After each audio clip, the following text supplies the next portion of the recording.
अल्हम्दुलिल्लाहि रब्बिल आलमीन अस्सलातु वस्सलामु अला रसूलिहिल करीम। अस्सलामु अलैकुम नाज़रीन इकराम।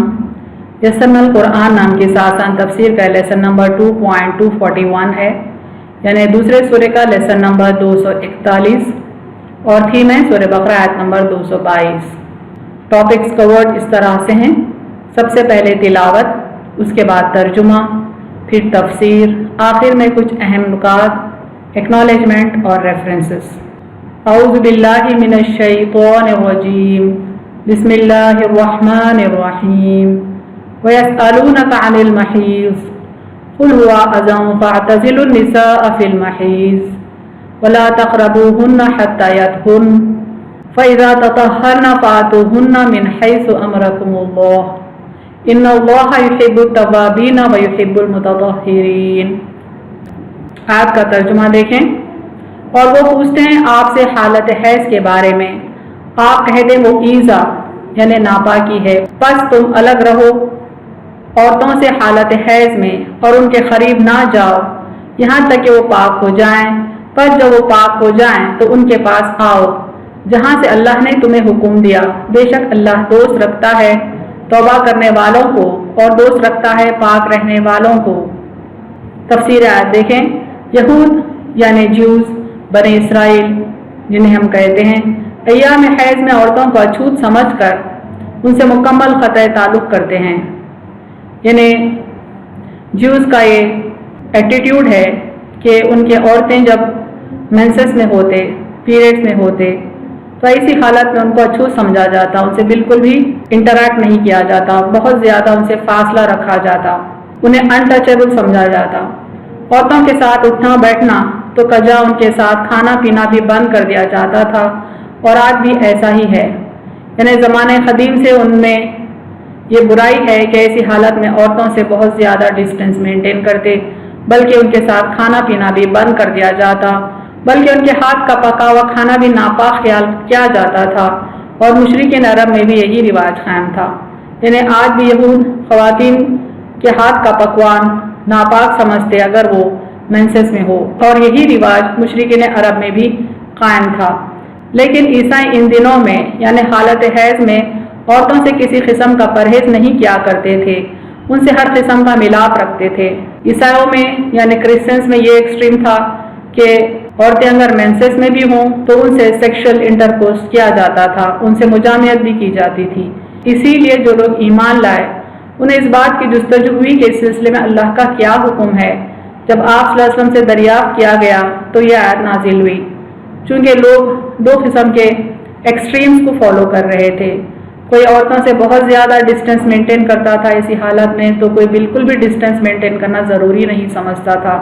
तो जो बंदे ईमान लाए उनको ये फ़िक्र हुई कि हम ऐसी हालत में औरतों के साथ क्या मामला करें। तो ये सवाल आप सल्लल्लाहु अलैहि वसल्लम से किया गया, जिसके सिलसिले में यह आयत नाजिल हुई, यानी सूरह बकरा आयत नंबर 222 जो अंडर कंसिडरेशन है। इस हुक्म में न अफरात है न तफरीद, यानी इस आयत में दोनों एक्सट्रीम से मना किया गया, बल्कि इस्लाम की रिवायती मियाना रवैई और एतदाल जलवा फरमा है। यानी इस्लाम जैसा हर मामले में बैलेंस्ड एटीट्यूड फॉलो करता है, फॉलो करने का इंस्ट्रक्शन देता है। इसी तरह इस आयत में भी मुसलमानों को बैलेंस्ड एटीट्यूड मेंटेन करने का हुक्म हुआ। मुजामियात से मना फरमा दिया गया, यानी सेक्सुअल इंटरकोर्स रोक दिया गया, क्योंकि दोनों का फ़ायदा इसी में है। यानी शौहर और बीवी का फ़ायदा इसी में है कि वो मुजामियात ना करें। औरत इन दिनों बीमार महसूस करती है अपने आप को, और ये अमल उसके लिए भी नागवार होता है, क्योंकि वो नापाकी की हालत में होती है। ये अमल औरत के लिए भी नागवार होता है। नेज़ खून तो बहरहाल नजस है यानी नापाक है, इसलिए इस हाल में मुखारिबत को कोई सलीम तबा इंसान पसंद नहीं करता। यानी जो बंदा पाक को साफ रहना चाहता है वो खुद भी औरत से मुजामियत करना ऐसी हालत में पसंद नहीं करता। लेकिन साथ उठने बैठने को इस्लाम ने जायज़ रखा, क्योंकि इसमें कोई हर्ज नहीं है। साथ उठना बैठना इस्लाम ने इसलिए जायज़ रखा क्योंकि उसमें कोई मसला नहीं है और रोज़मर्रा की ज़िंदगी सहल हो जाती है। यह आयत इसकी वजाहत कर रही है कि हैज़ के अय्याम में औरत अछूत नहीं बन जाती, बल्कि उसको खाना पकाने, उसे पेश करने और दीगर घरेलू उमूर अंजाम देने की इजाज़त है। यानी यह आयत क्लैरिटी के साथ बता रही है कि ऐसी हालत में औरत अनटचेबल यानी अछूत नहीं बन जाती, बल्कि उसको खाना पकाने की इजाज़त है, उसको सर्व करने की इजाज़त है, घरेलू दूसरे काम भी करने की इसको इजाज़त है। लिहाजा इन अयाम में यानी इन दिनों में सिर्फ जिनसी मिलाप से इज्तनाब करें और यहूद व मुशरिकीन की तरह औरतों को उन दिनों में अछूत तस्वुर ना करें। अल्लाह का यह हुक्म आ गया कि मुसलमान अपनी औरतों को ऐसी हालत में अछूत ना समझें, मुशरिकीन और यहूद की तरह उनको अनटचेबल ना समझें, सिर्फ उनसे जिनसी मिलाप से इज्तनाब करें। हज़रत अनस रज़ियल्लाहु अन्हु फरमाते हैं कि यहूदी लोग हाइज़ औरतों को ना अपने साथ खिलाते थे और ना अपने साथ रखते थे। सहाबा ने इस बारे में हुज़ूर सल्लल्लाहु अलैहि वसल्लम से सवाल किया, जिसके जवाब में यह आयत उतरी। यानी हालात ऐसे थे जिसके सबब मुसलमानों के जहन में सवाल उठा था, तो ये सवाल आप सल्लल्लाहु अलैहि वसल्लम के आगे पेश किया गया, जिसके बदले में यह आयत उतरी। और हुज़ूर सल्लल्लाहु अलैहि वसल्लम ने फरमाया, सिवाय जमा के यानी सिवाय सेक्शुअल इंटरकोर्स के और सब कुछ हलाल है। यहूदी ये सुनकर कहने लगे कि उन्हें तो हमारी मुखालिफत ही से गर्ज है।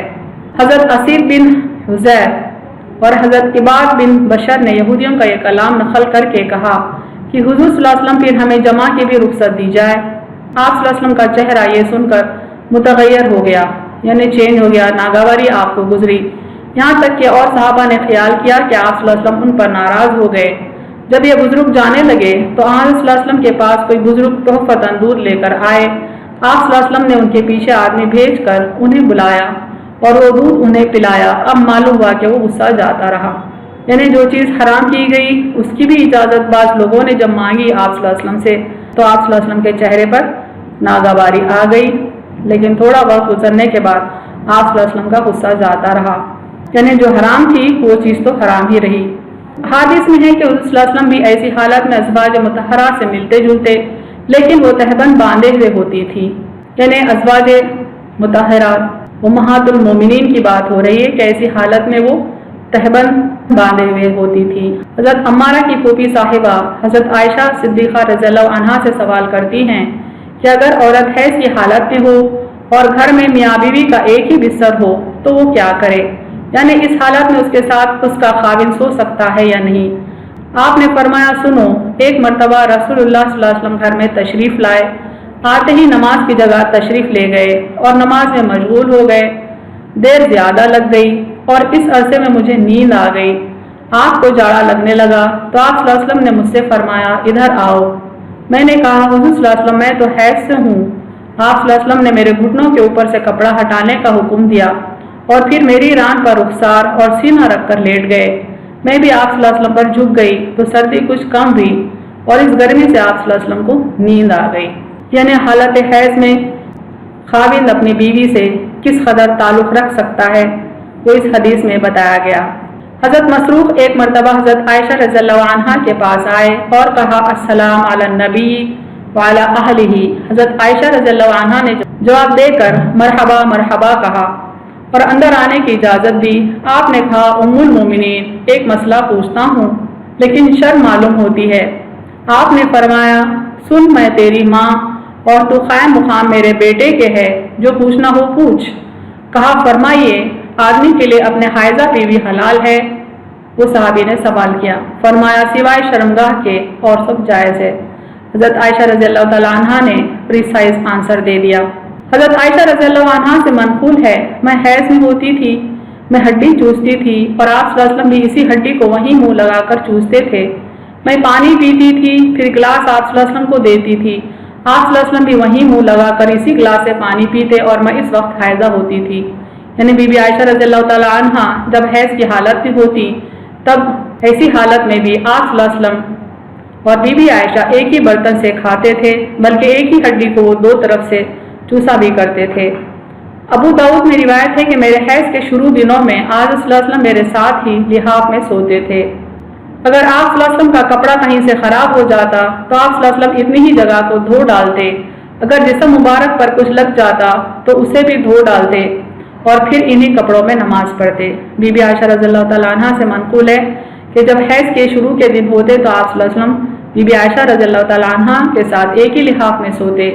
अगर आप सल्लल्लाहु अलैहि वसल्लम के कपड़े ख़राब होते तो कपड़ों का उस कदर हिस्सा आप सल्लल्लाहु अलैहि वसल्लम धो लेते, अगर जिस्म मुबारक पर कुछ लग जाता तो हिस्सा भी आप सल्लल्लाहु अलैहि वसल्लम धो लेते और फिर उन्हीं कपड़ों में नमाज भी पढ़ते थे। ابو داؤد کی ایک روایت میں یہ بھی ہے کہ حضرت صدیقہ رضی اللہ عنہا فرماتی ہیں میں جب حیض سے ہوتی تو بستر سے اتر جاتی اور بوریے پر آ جاتی، نبی صلی اللہ علیہ وسلم میرے قریب بھی نہ آتے جب تک میں پاک نہ ہو جاؤں۔ تو یہ روایت محمول ہے کہ آپ پرہیز اور احتیاط کرتے تھے، نہ یہ کہ محمول ہو حرمت اور ممانعت پر۔ یعنی ایسا بھی ہوا کرتا کبھی کہ عائشہ رضی اللہ عنہا بستر سے الگ ہو جاتی، بوریے پر سوتی اور آپ صلی اللہ علیہ وسلم ان کے پاس نہ آتے۔ یہ معنی نہیں ہے کہ بیوی کو ایسی حالت میں ہاتھ لگانا بھی منع ہے، بلکہ احتیاطاً بی بی عائشہ رضی اللہ تعالی عنہا یہ قدم اٹھاتی۔ حضرت میمونہ بنت حارثہ ہلالیہ فرماتی ہیں کہ نبی صلی اللہ علیہ وسلم جب اپنی کسی اہلیہ سے ان کے حیض کی حالت میں ملنا چاہتے تھے تو انہیں حکم دیتے تھے کہ تہبند باندھ لے۔ اس طرح بخاری مسلم میں بھی یہ حدیث حضرت عائشہ رضی اللہ عنہا سے مروی ہے، یعنی امہات المومنین کو آپ صلی اللہ علیہ وسلم تہبند باندھنے کے لیے کہتے جب کبھی بھی آپ صلی اللہ علیہ وسلم ان کو اپروچ کرنا چاہتے۔ حضور صلی اللہ علیہ وسلم سے ایک شخص سوال کرتا ہے کہ میری بیوی سے مجھے اس کے حیض کی حالت میں کیا کچھ حلال ہے؟ آپ صلی اللہ علیہ وسلم نے فرمایا تہبند سے اوپر کا کل، یعنی تہبند کے تحت جو جسم کا حصہ ہوتا ہے اس کے علاوہ دوسرا حصہ جائز ہے، آپ صلی اللہ علیہ وسلم نے فرمایا۔ ایک اور روایت میں ہے کہ اس سے بھی بچنا بہتر ہے۔ یہ حضرات فرماتے ہیں یہ تو متفقہ فیصلہ ہے کہ جمع حرام ہے، اس لیے اس کے آس پاس سے بھی بچنا چاہیے تاکہ حرمت میں واقع ہونے کا خطرہ نہ رہے، چونکہ حالت حیض میں بیوی سے جمع جائز نہیں، سیکشل انٹرکورس جائز نہیں۔ اس سے بچنے کے لیے کہ اس کے آس پاس کے حصوں سے بھی بچا جائے، یعنی آس پاس کے ماحول سے بھی بچا جائے۔ حالت حیض میں جمع کی حرمت اور اس کام کے کرنے والے کا گناہگار ہونا تو یقین امر ہے، جیسے توبہ استغفار کرنا لازم ہے، لیکن اسے کفارہ بھی دینا پڑے گا یا نہیں، اس میں علماء کرام کے دو قول ہیں۔ یعنی بیوی سے اگر حالت حیض میں جمع کریں تو یہ گناہ تو ضرور ہے، اس کے لیے استغفار تو لازم ہے، لیکن کیا اس کا بھی کچھ کفارہ ہے؟ اس بارے میں علماء کے بیچ اختلاف ہے، اس سلسلے میں دو قول موجود ہیں۔ ایک قول تو یہ ہے کہ کفارہ بھی ہے، چنانچہ مسند احمد اور سنن میں حضرت ابن عباس سے روایت ہے کہ رسول اللہ صلی اللہ علیہ وسلم نے فرمایا جو شخص اپنی حائضہ بیوی سے جمع کرے وہ 1 دینار یا آدھا دینار صدقہ دے۔ یعنی اس حدیث میں یہ بتایا جا رہا ہے کہ حالت حیض میں اگر کوئی خاوند اپنی بیوی سے جمع کرتا ہے تو کفارہ یہ ہے کہ وہ 1 دینار یا کم از کم آدھا دینار صدقہ دے۔ ترمذی میں ہے کہ خون اگر سرخ ہو تو 1 دینار اور اگر زرد رنگ کا ہو تو آدھا دینار۔ مسند احمد میں ہے کہ اگر خون پیچھے ہٹ گیا اور ابھی اس عورت نے غسل نہ کیا ہو اور اس حالت میں اس کا خاوند اس سے ملے تو آدھا دینار ورنہ پورا دینار صدقے کے طور پر دینا ہوگا۔ دوسرا قول یہ ہے کہ کفارہ کچھ بھی نہیں، صرف اللہ عز و جل سے استغفار کرے۔ امام شافعی کا بھی آخری اور زیادہ صحیح یہی مذہب ہے اور جمہور علماء بھی اسی کے قائل ہیں۔ جب علماء اختلاف کرتے ہیں تو ہم کو یہ دیکھنا ہوگا کہ میجورٹی کیا کہتی ہے، جس کو کنسنسس کہتے ہیں، اردو میں جمہور علماء کا قول کہا جاتا ہے۔ جمہور علماء کا یہ قول ہے کہ خاوند کو ایسی حالت میں کوئی کفارہ نہیں، بلکہ اللہ عز و جل سے وہ اپنے گناہ کے لیے استغفار کرے، اللہ سے معافی مانگے۔ جو حدیثیں اوپر بیان ہوئی کفارے کے سلسلے میں، ان کی نسبت یہ حضرات فرماتے ہیں کہ ان کا مرفوع ہونا صحیح نہیں، بلکہ صحیح بات یہی ہے کہ یہ موقوف ہیں۔ یعنی جو حدیثیں ابھی اوپر گزری ہیں کفارے کے سلسلے میں وہ احادیث موقوف ہیں، یہ جمہور علماء کا قول ہے۔ یہ مسئلہ بھی یاد رہے کہ تمام علماء امت کا اتفاق ہے کہ جب خون حیض کا آنا رک جائے، مدت حیض گزر جائے، پھر بھی اس کے خاوند کو اپنی بیوی سے مجامعت کرنی حلال نہیں جب تک کہ وہ غسل نہ کر لے۔ ہاں اگر وہ معذور ہو اور غسل کے عوض تیمم کرنا اسے جائز ہو تو تیمم کر لے، اس کے بعد اس کے پاس اس کا خاوند آ سکتا ہے۔ یعنی علماء امت کا یہ اتفاق ہے۔ ابن کثیر بتاتے ہیں کہ عورت جب حالت حیض سے باہر آئے تو غسل کر لے، تبھی خاوند اس کے پاس آ سکتا ہے، تبھی وہ خاوند کے لیے حلال ہوگی۔ لیکن امام ابو حنیفہ کا قول مختلف ہے، یہاں دیکھیں۔ ہاں امام ابو حنیفہ ان تمام علماء کے مخالف ہیں۔ وہ فرماتے ہیں کہ جب حیض زیادہ سے زیادہ دنوں تک آخری میعاد یعنی 10 دن تک رہ کر بند ہو گیا تو اس کے خاوند کا اس سے صحبت کرنا حلال ہے، وہ اس نے غسل نہ کیا ہو، واللہ عالم۔ یعنی امام ابو حنیفہ کے قول کے مطابق اگر حالت حیض کے دن ختم ہو چکے ہوں تو عورت پاک ہو جاتی ہے، اس کا غسل کرنا ضروری نہیں۔ ایسی حالت میں خاوند اس سے صحبت کر سکتا ہے۔ حضرت ابن عباس فرماتے ہیں کہ ایک مرتبہ تو لفظ یطہرنا کا اس سے مراد خون حیض کا بند ہونا ہے اور تطہرنا سے مراد غسل کرنا ہے، یعنی اس آیت میں 2 مرتبہ یہ لفظ استعمال ہوا ہے تھوڑے سے فرق سے۔ پہلی بار جب آتا ہے تو اس سے مراد خون حیض کا بند ہونا ہے، جب یہ لفظ دوسری مرتبہ آتا ہے تو اس سے مراد غسل کرنا ہے۔ یہ ابن عباس کا قول ہے۔ دیکھیں آیت کے اس حصے کو توجہ سے، وَلَا تَقْرَبُوهُنَّ حَتَّى يَطْهُرْنَ فَإِذَا تَطَهَّرْنَ فَأْتُوهُنَّ، پس تم الگ رہو عورتوں سے حالت حیض میں اور ان کے قریب نہ جاؤ یہاں تک کہ وہ پاک ہو جائیں، پس جب وہ پاک ہو جائیں تو ان کے پاس آؤ۔ پھر ارشاد ہوتا ہے کہ اس جگہ سے آؤ جہاں سے آنے کا حکم اللہ نے تمہیں دیا ہے، مراد اس سے آگے کی جگہ ہے۔ بہت سے مفسرین نے اس کے یہی معنی بیان کیے ہیں کہ مراد اس سے بچوں کے تولید ہونے کی جگہ ہے، اس کے سوا اور جگہ جانا حرام ہے، ایسا کرنے سے حد تجاوز کرنے والے ہیں۔ صحابہ اور تابعین سے بھی یہی مروی ہے کہ مطلب یہ ہے کہ جس جگہ سے حالت حیض میں تم روکے گئے تھے اب وہ جگہ تمہارے لیے حلال ہے۔ گناہوں سے توبہ کرنے والوں، اس حالت میں جماع سے باز رہنے والوں، گندگیوں اور ناپاکیوں سے بچنے والوں، حیض کی حالت میں اپنی بیوی سے نہ ملنے والوں کو اللہ تعالیٰ پسند فرماتا ہے۔ اسی طرح دوسری جگہ سے محفوظ رہنے والوں کو بھی پروردگار اپنا محبوب بنا لیتا ہے۔ آیت کے آخری حصے میں اللہ تعالیٰ فرماتے ہیں ان اللہ یحب التوابین ویحب المتطہرین، بے شک اللہ دوست رکھتا ہے توبہ کرنے والوں کو اور دوست رکھتا ہے پاک رہنے والوں کو۔ اہم نکات دیکھیں اس تفسیر کے۔ اسلام مکمل ہدایت ہے اور زندگی کے ہر شعبے میں ہدایت کرتا ہے۔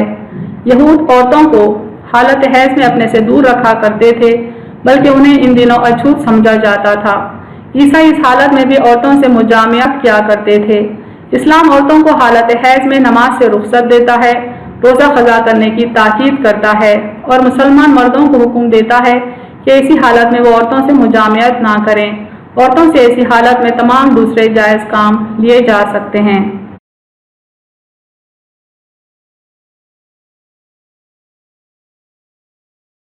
وآخر دعوانا ان الحمد للہ رب العالمین۔